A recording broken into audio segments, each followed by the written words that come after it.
Who did you channel for this role? Any directors you've worked with or seen in action that inspired you?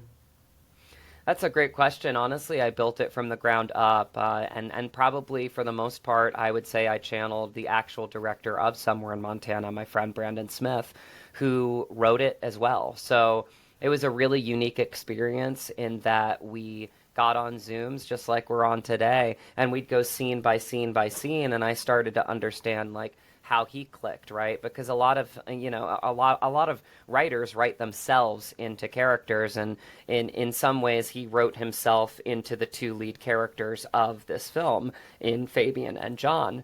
And so we'd go scene by scene and we would essentially like just kind of it was almost like a case study for me seeing kind of like what he wanted, because again these are characters and worlds that he's created, and so going through those scenes with him was a really special time. It was very gratifying because it was almost like we were collaborating and finding the role together, Uh-huh. which made it really really unique in the process of finding my character.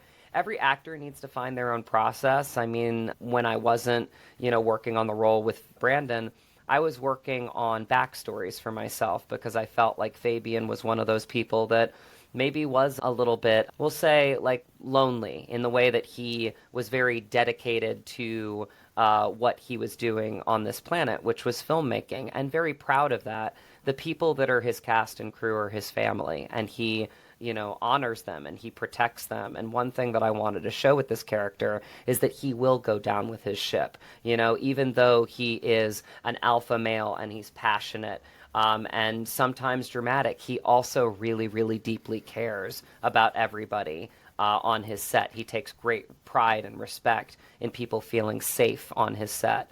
So, it was a really great role, and the way that I was able to, construct it opposite someone like Graham was really interesting because it was all the off-screen stuff that really helped Graham and I create the on-screen stuff. We wanted them to be really, really authentic and grounded conversations between two men like we're having right now. And we just wanted it to not feel too precious or too over the top or too dramatic. We wanted it to feel like it was a powerful conversation that, if I'm being honest, a lot of us need to have right now. And once you can find that mutual respect for somebody, it's really hard to hate them.